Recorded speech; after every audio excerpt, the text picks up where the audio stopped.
Purple বিস্কুটটা purple কালারের হবে। Korean sweet pancake flavour. আগের দিন চেয়েছিল ও, তারপরে আমি সেদিন কিনে দিই, কারণ আজকে নিয়ে যাই ওর জন্য।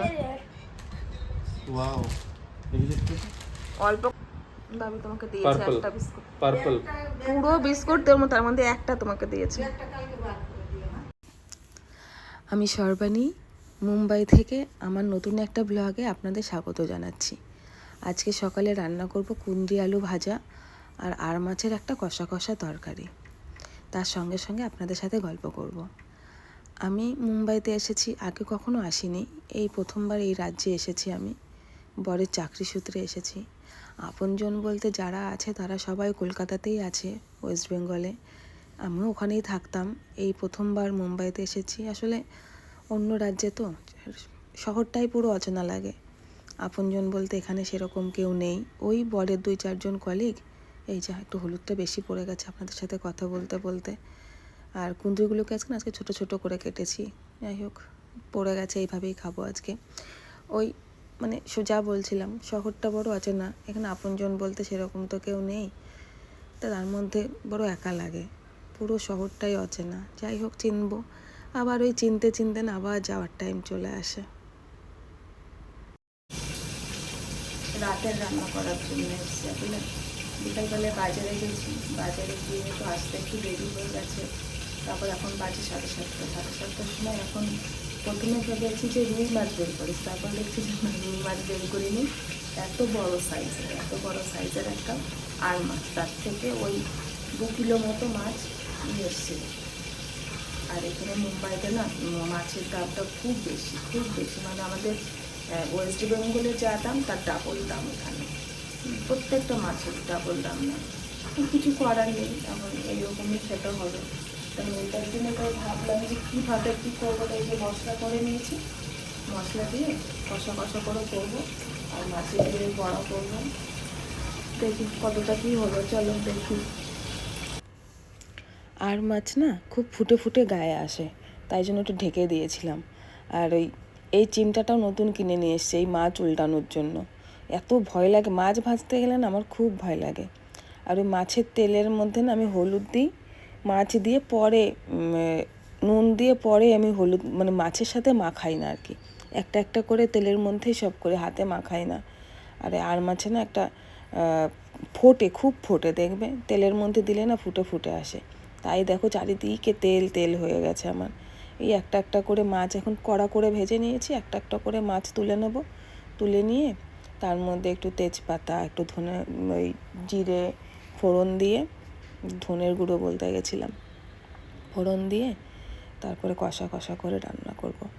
এই মাছটা বাবিও খুব খেতে ভালোবাসে। আমার গলার আওয়াজটা আজকে একটু খড়খড়া রয়েছে, কারণ গলাটা না খুব ঠান্ডা লেগেছে। এখানে ওয়েদারটা প্রচুর বৃষ্টি হয়, তো ওয়েদারটা ভালো না, যে কারণে ঠান্ডা লেগেছে কালকের থেকে, তাই গলার ভয়েসটা একটু খড়বড়ে খড়বড়ে টাইপের আছে। যাই হোক, এই যে ওইখানে আমি জিরে আর তেজপাতা দিয়ে দিয়েছি, তারপরে মশলা দিয়েছি। এখন সামান্য ওই কৌটাটা ধুয়েই একটু জলে যে ধুয়েই একটু অনেকটা মশলা লেগে আছে, তো ওই জলটাই ধুয়ে দিয়ে দেবো, তাহলে হয়ে যাবে। ভালো করে কষিয়ে নিয়ে নেবো। ভাবছি যে হাত লাগাবো না কৌটাটার মধ্যে, তাও হাত লাগাতে হবে, নামতেই চাইছে না, আঠার মতো থকথকে হয়ে গেছে, আঠার মতো লেগে রয়েছে। জল দিয়ে যত ঝাঁকালাম তারপরেও নামলো না, আবার এটার মধ্যেও খানিকটা লেগে রয়েছে। এটা তো ভাবি হাত দেবো না, সেই হাত দিয়েই করতে হয়। আসলে কখন আবার লঙ্কা দিয়ে বেটেছি তো হাতে ঝাল লেগে যায় আমার। যাই হোক, এখন মশলাটাকে ভালো করে অনেকক্ষণ ধরে কষিয়ে নেবো। দেখো সাইড দিয়ে তেল বেরিয়ে গেছে কিন্তু, হ্যাঁ। আর মাছের তেল তো, আর মাছে এমনি একটু তেল মাছ ভাজার সময় একটু তেল বেরোয়। এবার ভালো করে কষিয়ে নিয়ে মাছগুলোকে ছেড়ে এবার একটু পিঙ্ক সল্ট দিয়ে দিচ্ছি, আর একটু হলুদ দিয়ে দেবো। হলুদ দিয়ে ভালো করে কষিয়ে তারপরে মাছগুলো ঢেলে দেবো। আমি না খুব চটজলদি সহজ রান্না করি, বেশি কঠিন রান্না আমার ভালো লাগে না। মানে রান্নাঘরে বেশিক্ষণ থাকাটাই আমার কাছে একটু ভালো লাগে না, অল্প সময়ের মধ্যে রান্না করব। আর এই যে 6টা মাছ ছিল, 3টে মাছ করেছে, আর বড় বড় সাইজের মাছ তো, তাই এতগুলো মাছ করলে না খাওয়া হবে না। আর ওই ফ্রিজে রেখে মাছের ঝোল আমার ভালো লাগে না, মানে যখন যেটুকু করবো সেটুকু, তাতে একটু কম খাই, তাতে অসুবিধা নেই, কিন্তু অল্প রান্না করব, সঙ্গে সঙ্গে শেষ হয়ে যাবে, এইভাবেই রান্না করি আমি।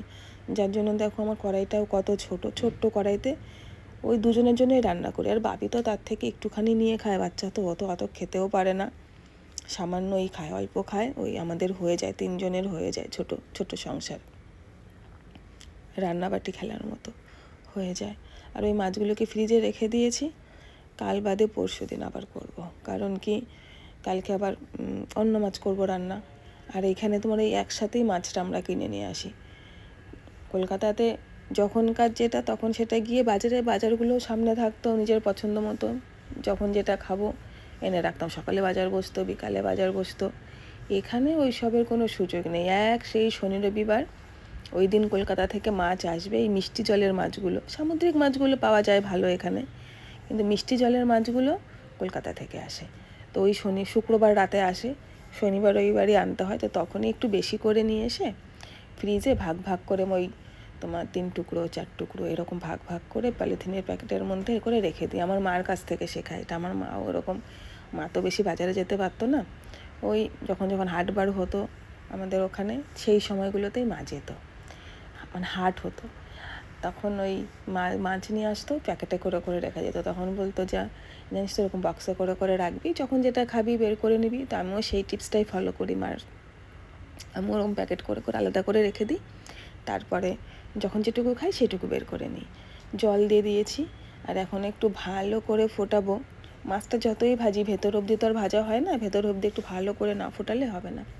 ভালো করে ফুটিয়ে তারপরে ঢেকে দেবো, ঢেকে দিয়ে রেখে দিই খানিকক্ষণ। এবার ভালো করে যখন মাছটা হয়ে যাওয়ার পরে একটু কষা টাইপ হলে, এই তো কষা টাইপ হয়ে গেছে, এইবার হয়ে গেছে।